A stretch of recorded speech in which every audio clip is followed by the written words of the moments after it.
देश कल तक चैनल में आपका स्वागत है। और क्योंकि चुनाव जो है नगर निगम के हैं तो नगर निगम के चुनाव को लेके ही फोकस करेंगे। गुप्ता जी ने एक विधानसभा के स्पीकर के तौर पे बहुत अच्छे से परफॉर्म किया है और ये क्योंकि महापौर भी रहे हैं चंडीगढ़ में, जितना अनुभव इनको है मुझे नहीं लगता अब किसी आदमी को होगा। तो इसी संदर्भ में पहले गुप्ता जी से हमारे सभी श्रोताओं को राम राम सभी श्रोताओं को बहुत बहुत प्यार भरा राम राम।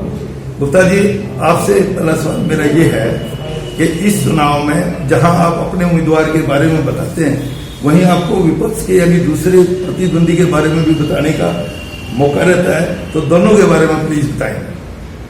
देखिए, मेरा व्यक्तिगत रूप से और हमारी पार्टी की तरफ से पॉजिटिव प्रचार करने की प्रथा है। हमारा ये सोच रहती है कि हम अपनी उपलब्धियों को लोगों को बताएं और अपनी उपलब्धियों के आधार पर ही जनता के बीच में जाएं।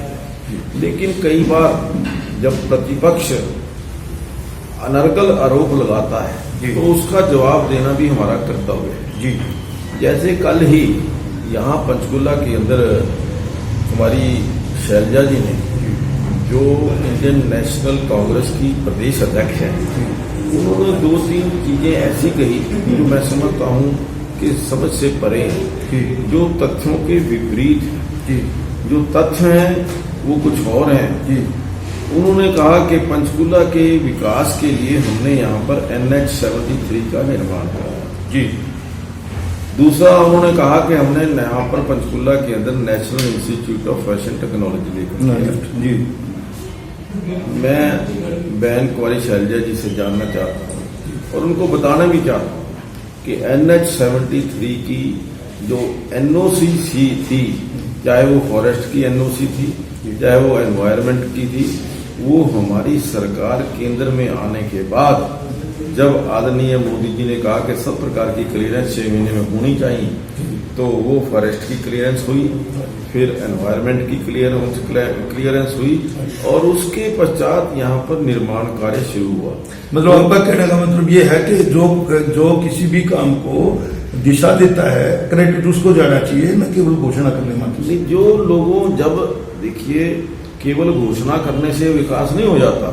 जब तक वो घोषणा धरातल के ऊपर ना आए, केवल कागज के ऊपर बोल देने या इसके ऊपर बोल देने से वो विकास नहीं हो जाता। मैं बहुत बड़े बड़े वायदे कर सकता हूँ, लेकिन वायदा तो वही है जो पूरा हो जाए। जो जिसने वायदा पूरा किया है वो विकास उसी के हिस्से जाएगा।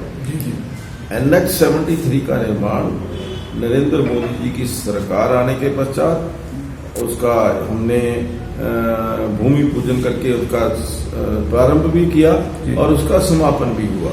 लगभग 1150 करोड़ रुपए उसके ऊपर खर्च हुए। ऐसे ही National Institute of Fashion Technology की आधारशिला जो रखी वो हमारी बहन स्मृति ईरानी जी ने, जो केंद्रीय मंत्री थी, उन्होंने रखी। उनका भी बात था भैया। हाँ, तो उन्होंने आकर के रखी। अब जो जिन्होंने शुरू भी नहीं कराया और जिन्होंने आज हमने क्लासेस उसके अंदर शुरू कराई हैं, बिल्डिंग का निर्माण तकरीबन पूरा हो चुका है, तो आज उसका श्रेय वो नहीं ले सकते। गुप्ता जी, जैसे एक यहाँ डंपिंग ग्राउंड की बात आती है, इसमें कांग्रेस के लोग आक्षेप करते हैं कि ये, जबकि उनको इस बात का पता है कि ये उनके जमाने में शुरू, तो इसको आप किस रूप में देखते हैं? देखिए, डंपिंग ग्राउंड की जो प्रॉब्लम है ये कांग्रेस की देन है। ये डंपिंग ग्राउंड के अंदर कूड़ा जो है 1980 से लेकर के आज तक डलता आ रहा है। हमारी सरकार 2014 के अंदर बनी है।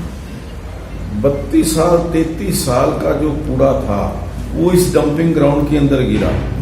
उस टाइम कांग्रेस की सरकार थी। जो बाकी बचा हुआ हिस्सा उसको रिफिल में डालने का ये 32 करोड़ रुपए का प्रोजेक्ट हमने दिया है और 1000 टन डेली जो कूड़ा करकट है उसका निस्तारण हो रहा है। और आज मुझे लगता है कि 7-8 महीने के अंदर ये डंपिंग ग्राउंड की जो उनकी 32 साल की देन थी या 35 साल की देन थी, अब हम आने वाले समय के अंदर इसको 8-10 महीने के अंदर खत्म करेंगे। आपने अभी थोड़ी देर पहले बताया था जी कि जो गतिरोध था नगर निगम में उससे बहुत भारी नुकसान हुआ तो आने वाले टाइम में भी क्या लगता है कि आप ऐसी परिस्थितियां फिर आ जाएगी? देखिए, ये तो क्योंकि पंचकूला की जनता ने भुगता है, पंचकूला की जनता ने देखा है जी किस प्रकार से विकास कार्यों के अंदर अड़ंगा लगाया जाता था, किस प्रकार से विकास को रोकने का काम किया जाता था। तो मैंने तो कहा है कि कांग्रेस की महापौर बहन आलूवालिया जी, उपेंद्र आलूवालिया जी 5 साल मेयर रही। 5 साल के उनके मेयर काल के अंदर कोई 5 बड़े काम वो गिनाएं, बताएं लोगों को कि हमने पंचकूला के विकास की दृष्टि से ये 5 बड़े काम किए। गुप्ता जी, सीधे तौर पर मैं कहना चाहता हूं कि वो आप पर, आपके समर्थकों पर, आपके अफसरों पर, आपके नजदीकी लोगों पर आक्षेप लगाते थे, आरोप लगाते थे कि भ्रष्टाचार के कारण ये हमें तंग कर रहे हैं। तो उसने आपने पहले भी जवाब दिए हैं। अब जो है ना, क्योंकि देखो पिछले 5 साल का जो लोगों ने आपको जो है ना प्रमाण दे दिया, प्रमाण पत्र दे दिया, अब 1 साल अब हो गया सर। तो इस दौरान जो आपने विकास और निर्माण कार्य कराए हैं, एक तो उसके बारे में बताएं। एक इनके जमाने में एक भवन के लिए आधारशिला रखी गई थी, मुझे लगता है कि 5 साल पहले रखी गई थी, उसकी क्या स्थिति है, ये दोनों बातों में बताएंगे सर। देखिए, जहां तक विकास की बात है, 6 साल के अंदर हम उसकी सूची भी जारी करने जा रहे हैं। 3900 करोड़ रुपए के, लगभग 4000 करोड़ रुपए के विकास के काम पंचकूला शहर के अंदर हुए। और जहां तक इनके आरोप की बात है, मैं समझता हूं कि जब महापौर खुद थी, उनके विकास और नगर निगम के अंदर ही वो बताती हैं कि भ्रष्टाचार हुआ, गड़बड़ हुई, उसकी जिम्मेवार वो है या मैं हूं? जब नगर निगम की महापौर वो है, मैं तो एक विधायक हूं, विधायक के नाते मेरा काम है सरकार से पैसा ला करके यहाँ पर देना, विकास करवाना। या विकास के अगर नगर निगम के अंदर कोई गड़बड़ हो गई है या भ्रष्टाचार हो रही है, तो वहां का रोकना तो मेयर का काम है। तो उस मेयर ने ना तो विकास होने दिया और ना ही केवल चिट्ठियां लिखने से। उन्होंने कहा, एक पत्रकार वार्ता में भी कहा कि मैंने 3000 चिट्ठियां लिखी, सिवाय चिट्ठियां लिखने के उन्होंने कोई काम नहीं किया, कोई विकास की। जैसा मैंने कहा कि 5 कोई काम बड़े गिनाए जो उन्होंने विकास की दृष्टि से पंचकूला के लिए ऐसे किए हों जिससे पंचकूला के लोगों को लाभ मिल रहा हो। तो वो जो भवन की बिल्डिंग की बात है, उसकी देखिए, बिल्डिंग का मैं समझता हूँ जो पंचकूला नगर निगम की बिल्डिंग, उसका शिलान्यास तो हमने किया है। तो वो अभी सेक्टर 3 के अंदर आदरणीय मुख्यमंत्री जी ने 13 करोड़ रुपए की लागत से उसके निर्माण का आधारशिला रखी है और उसके ऊपर निर्माण कार्य जारी है। गुप्ता जी, 2 राजनीतिक बात में मैं करना चाहूँगा। एक तो ये कि चुनाव में टिकट बंटने के टाइम पे कुछ लोगों को शिकायतें होती हैं, कुछ ऐसा भी लोग मानते हैं कि प्रतिस्पर्धा जो है उसमें भी ये समझा जाता है कि भाई कई बार जो है ऊपर कुछ होता है, नीचे कुछ होता है। तो उम्मीदवार को लेकर आप मन से आप इसके पक्ष में थे गोयल साहब के, यानी पूरे तौर पर पारदर्शी तरीके से आपने इनकी मदद की है और टिकट दिलवाई? देखिए, हमारी पार्टी के अंदर व्यक्ति बड़ा नहीं है, हमारी पार्टी के अंदर पार्टी बड़ी है। पार्टी के अंदर अकेला व्यक्ति कोई भी टिकट डिसाइड नहीं करता। विभिन्न चैनलों के द्वारा विभिन्न स्तरों के ऊपर चर्चा के पश्चात कोई भी कैंडिडेट तय होता है। उसकी योग्यता क्या है, उसकी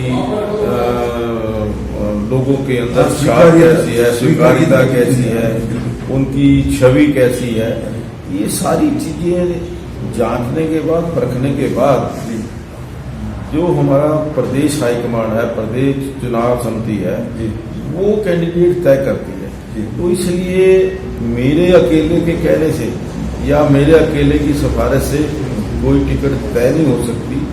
उसके अंदर तो जो टिकट तय हुई है, जब मुख्यमंत्री जी भी और जो हमारे प्रदेश के प्रभारी हैं, संगठन मंत्री हैं, प्रदेश अध्यक्ष हैं, ये लोग टिकट की तय करते हैं।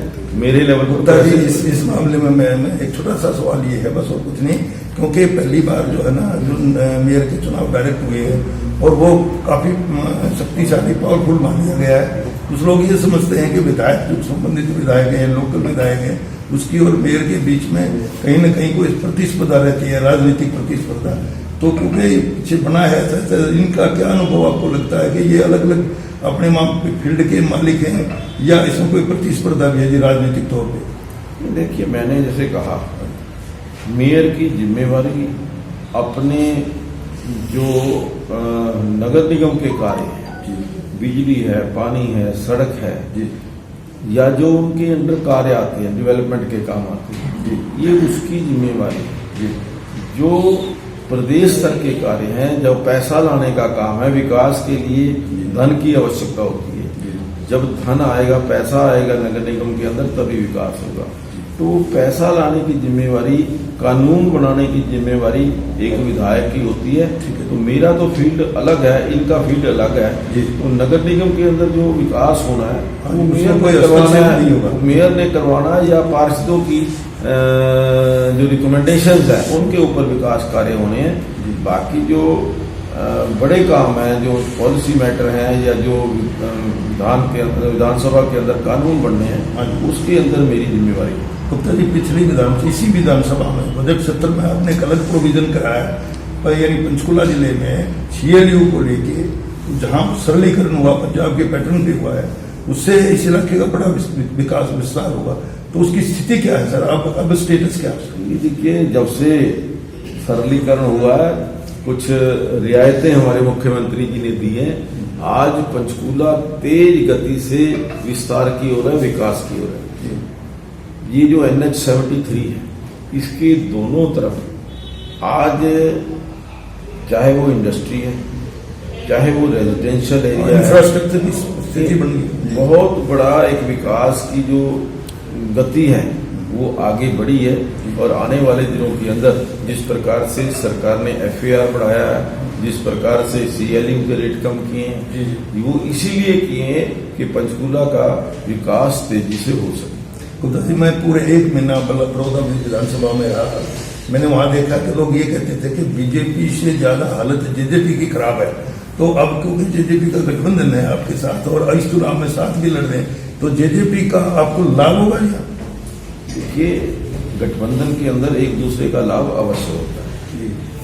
आज हम गठबंधन के अंदर सरकार चला रहे हैं, तो ये जो गाड़ी है दोनों साथ मिलकर के चलाएंगे और वो चल रही है, और इससे लोगों का फायदा है, जनता का फायदा है, जनता का विकास होगा। एक आखिरी सवाल है, आपके जिले में ये सेक्शन 7A से लोगों के अंदर अलग तरह की भ्रांतियां हैं, वो धरने प्रदर्शन पे आ रहे, मेमोरेंडम दे रहे, उसको थोड़ा सा बताएं सर, वो क्या मामला है?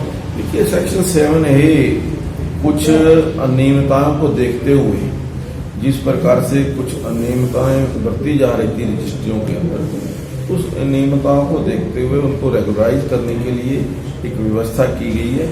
और जहां जहां पर भी इसके कोई लगता है कि आवश्यकता नहीं है, तो मैं तो सरकार से आग्रह करूंगा कि इसके ऊपर पुनर्विचार करके जहां आवश्यकता है वहां लागू करें, जहां नहीं आवश्यकता है इसको वहां लागू करने की आवश्यकता है। धन्यवाद, मेहरबानी।